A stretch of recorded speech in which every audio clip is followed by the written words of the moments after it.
بطل حكايتنا النهاردة هو راعي غنم بسيط اسمه سانتياغو. كان بيشوف حلم كل ليلة بيتكرر، وده خلاه يسيب كل حاجة عشان يكتشف إن المغامرة كانت هي الكنز مش الذهب. قبل ما أحكي لكم القصة ما تنسوش تعملوا الاشتراك في القناة واللايك والكومنتس الجميلة بتاعتكم، وطبعا كالعادة لازم نبدأ من أول السطر مع إيمان. سانتياغو شاب من الأندلس، راعي غنم بسيط. كل اللي كان شغله في الحياة هو الغنم بتاعته.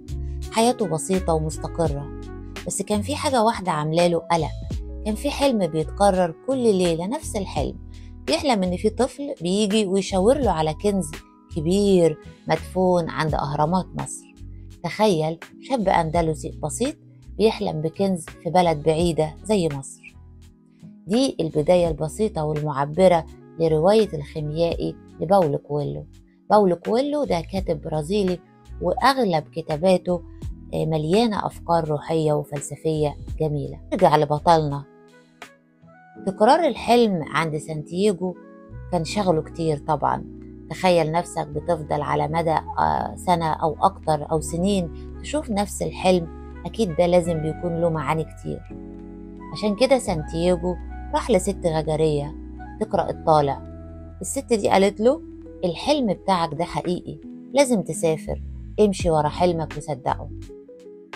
بعدها كمان قابل شخص غريب عجوز فقير، والحقيقة ان الشخص ده طلع ملك. الملك قال له جملة ملهمة جدا، حاجة كده تتبروز.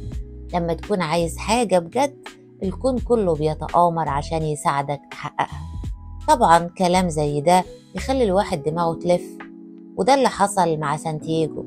الراجل ساب استقراره وراحة باله وباع الغنم اللي هي كانت راس ماله وأمانه، وقال لنفسه أنا همشي ورا حلمي وورا الأسطورة الشخصية بتاعتي. سانتياغو سافر من أسبانيا للمغرب.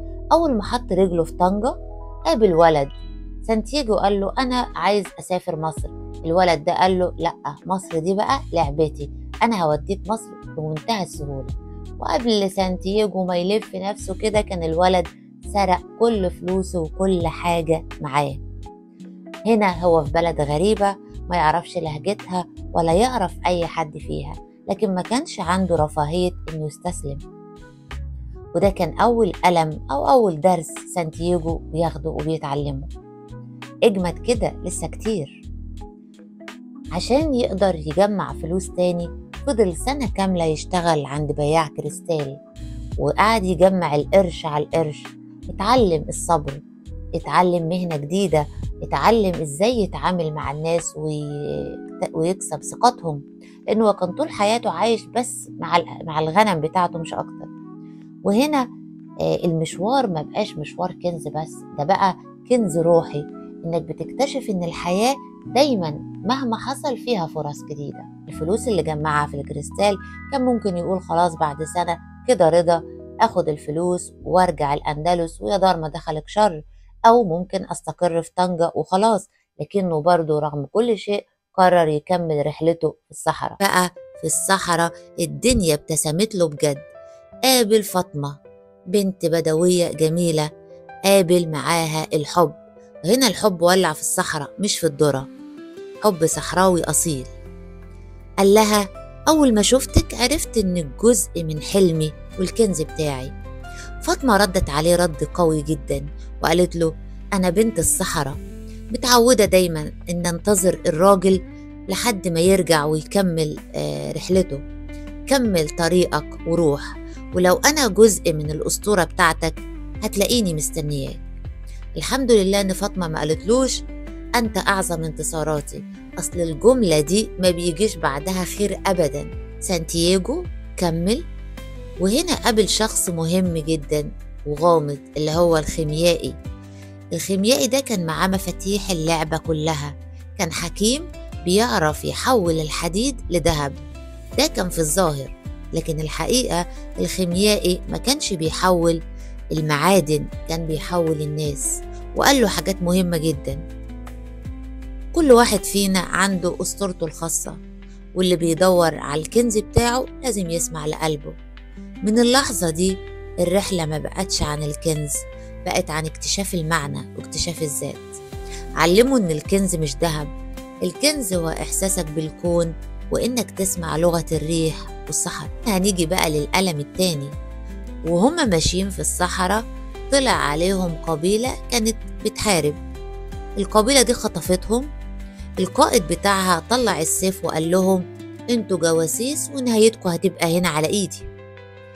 الخيميائي رد بكل هدوء وثقة مش عارفة ازاي وقال له بقولك ايه، الواد اللي واقف قدامك ده يقدر يحول نفسه لريح خلال 3 أيام بس، ولو فشل ومعرفش اقتلنا احنا الاتنين مع بعض. سانتياغو اترعب وقال له جرى ايه يا عم انت، انا لسه بتعلم. تخيل الرعب، سانتياغو لسه ما اتعلمش الكيمياء ولا اتعلم اي حاجة وقدامه 3 أيام يا يتحول لريح يا اما يموت. قعد يكلم قلبه ويكلم الريح ويكلم الرمل يكلم الكون كله، وفجأة بوم سانتياغو اتحول لريح قدام عيونهم كلهم. دي كانت اللحظة اللي أثبت فيها لنفسه وللكون إنه بقى خيميائي حقيقي، ده كده بقى ساحر بقى، وإنه أصبح فنان بيشكل ويتحكم في مصيره. بعد كل المغامرات دي وصل سانتياغو أخيرا للأهرامات، أحمدك يا رب. راح على المكان اللي كان بيشوفه في الحلم وفضل يحفر ويحفر ويحفر، وفي الآخر ملقاش حاجة. بعد الصدمة دي هل نقول كفاية؟ لا طبعا. قبل ما يفوق من الصدمة دي طلع عليه اللصوص دول فضلوا يضربوا فيه وهو بيقول لهم أنا جاي منين وكده. واحد فيهم وهو بيضربه قال له جملة مهمة جدا، قال له يا غبي انت جاي من الأندلس تحفر هنا تحت الأهرامات؟ طب ما أنا حلمت قبل كده إن في كنز مدفون في كنيسة قديمة عند شجرة جميز في الأندلس، بس أنا مش غبي عشان أروح ورا حلم البلد معرفوش. يا سبحان الله، الكنز كان في مكان البداية اللي خرج منها سانتياغو، كان تحت الشجرة اللي كان بيقعد يستريح تحتها هو والغنم بتاعته.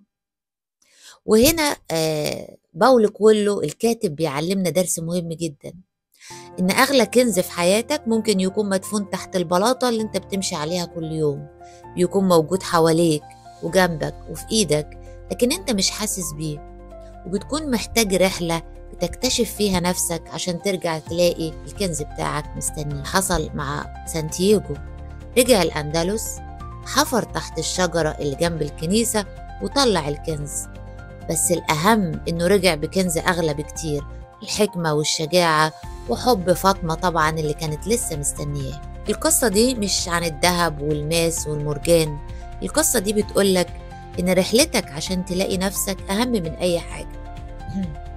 أحيانا كتيرة بنسافر ونروح ونرجع عشان نكتشف إن الإجابة كانت جوانا طول الوقت.